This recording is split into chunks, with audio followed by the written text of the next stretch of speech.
नमस्कार साथियों, हिंदी स्टेनो बढ़ोत वाले चैनल में आपका हार्दिक स्वागत है। आज की डिक्टेशन रामधारी गुप्ता खंड 2 से प्रतिलेखन संख्या 27 व 28 से 90 वर्ड पर मिनट की स्पीड से होगी। तो आइए शुरू करते हैं।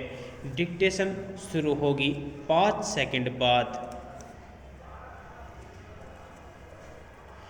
स्टार्ट।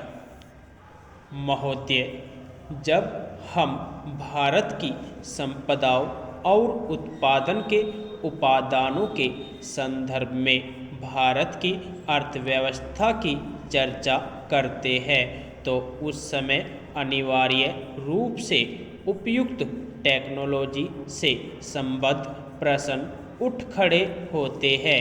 इसके लिए कोई निश्चित उत्तर नहीं दिया जा सकता।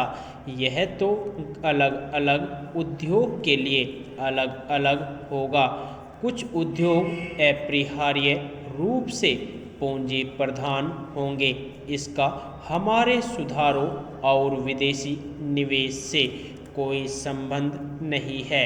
हमारे अपने सरकारी क्षेत्र में स्थापित कई उद्योग बहुत ही पूंजी प्रधान है। ऐसे भी कई क्षेत्र हैं जहां उत्पादन के श्रम प्रधान तरीकों का उपयोग होता है और वे प्रतियोगिता का सामना भी करते हैं। सारी दुनिया में हम आज यह देख रहे हैं कि एक जगह वेतन अधिक होने के कारण तथा दूसरी जगह सस्ते विकल्प होने के कारण उद्योग अपने स्थान बदलते रहते हैं। यह बात एक दूसरे से कतई भिन्न क्षेत्रों पर भी लागू होती है। जैसे वस्त्र उद्योग, चमड़े का सामान, इलेक्ट्रॉनिक्स और कई अन्य उद्योग अन्य स्थानों से आकर भारत में जो निवेश किए जा रहे हैं वे ठीक इन्हीं कारणों से किए जाते हैं और ये उद्योग बड़ी मात्रा में रोजगार प्रदान करेंगे। यह आर्थिक निर्णय लेने की स्वाभाविक प्रक्रिया का अंग होता है।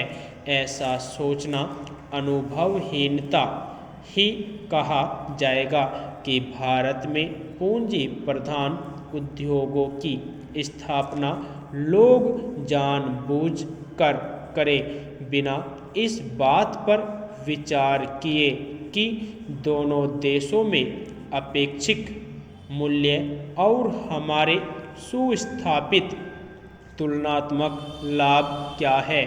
उसी के साथ जहां पूंजी प्रधान टेक्नोलॉजियाँ और उच्चतर उत्पादकता तथा वेतन साथ साथ चलते हैं, उनका हमें स्वागत करना चाहिए, उन्हें टालना नहीं चाहिए। अंतिम निर्णय तो बाजार की शक्तियों पर निर्भर करेगा। मुझे ऐसा कभी नहीं लगता कि हमारे उद्यमी निर्णय करने में किसी से कम कुशल है। तथापि यहाँ पर यह जोर देना अप्रासंगिक नहीं होगा कि टेक्नोलॉजी का चुनाव अत्यंत सावधानीपूर्वक किया जाना चाहिए। इस संदर्भ में विदेशी टेक्नोलॉजी का आयात करने वालों को देश में उपलब्ध टेक्नोलॉजियों की भी सावधानीपूर्वक जांच करनी चाहिए। सामान्य रूप से टेक्नोलॉजी का विलयन और अंगीकरण उतना महत्वपूर्ण नहीं होता जितना टेक्नोलॉजी को तैयार करने की क्षमता पैदा करना। हमारे पास क्षमताएं हैं और इस क्षेत्र में हमें अपनी संपदाओं का इष्टतम उपयोग करना चाहिए।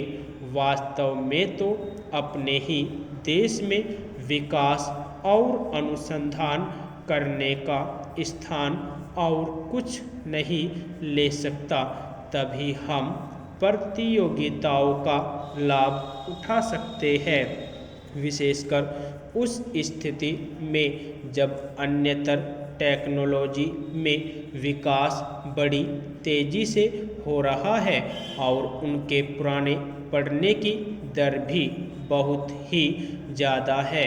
यह बात पूरी तरह स्वीकार की जाती है कि नियंत्रणों और परमिटों की प्रणाली से ईमानदारी का खात्मा हो जाता है।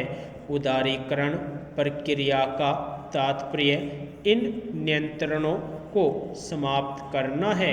मुझे यह देखकर सचमुच बहुत खेद होता है कि इस संक्रमण काल में जब हम लाइसेंस राज से उदारीकरण की प्रणाली की ओर बढ़ रहे हैं, संरचनात्मक समायोजन हो रहा है। महोदय, पिछले कुछ वर्षों से पर्यावरण की सुरक्षा के बारे में एक उत्साहजनक जागरूकता देखने को मिल रही है।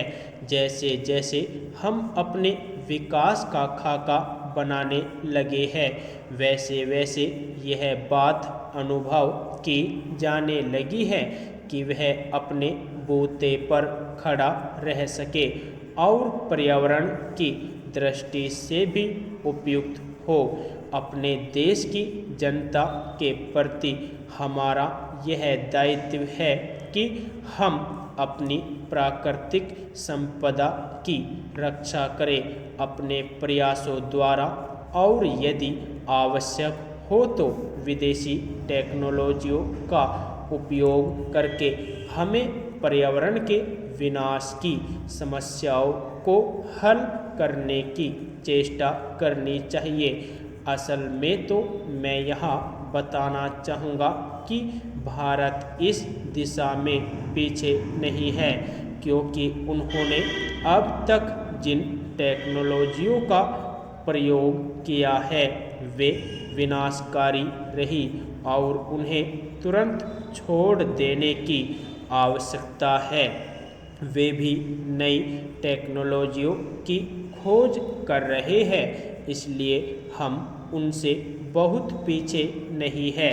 कमोबेश हम उनके साथ साथ ही है, इसलिए हम सबके लिए, अन्य देशों के लिए भी और हमारे देश के लिए भी यह संभव होगा कि हम मिलकर समूचे विश्व के लिए, इस पृथ्वी ग्रह के लिए अपना योगदान दें, ताकि मिलजुल कर सहयोग से हम पर्यावरण की रक्षा के उपाय ढूंढ सके। ब्राज़ील में 2 वर्ष पहले हुए विश्व पर्यावरण शिखर सम्मेलन में जिस कार्यसूची को 21 को हमने स्वीकार किया था, वह इस बात का अच्छा उदाहरण है, और मुझे विश्वास है कि इस कार्यसूची के अनुसार काम किया जा रहा है। यद्यपि कोई भी काम बिना कठिनाइयों से भरा नहीं होता, विशेषकर जब इसे जटिल विश्व में एक जटिल स्थिति में लागू करना पड़े, परंतु मुझे विश्वास है कि स्थिति आशाजनक है और यह आशा बढ़ती जा रही है, और जहाँ तक विश्व के पर्यावरण के भविष्य का सवाल है, वह पहले जैसा अंधकारमय नहीं है। ऐसी टेक्नोलॉजियों को अपनाना संभव होना चाहिए जिनसे पर्यावरण के बेहतर स्तर कायम हो सके, प्राकृतिक संसाधनों को संरक्षण मिल सके और व्यर्थ पड़ी चीज़ों की बेहतर व्यवस्था हो सके। पहल करने के ऐसे कई उदाहरण मिलते हैं जिनसे पर्यावरण को होने वाले खतरे को रोका जा सका है। और लागत की दृष्टि से भी वे प्रभावकारी सिद्ध हुए हैं।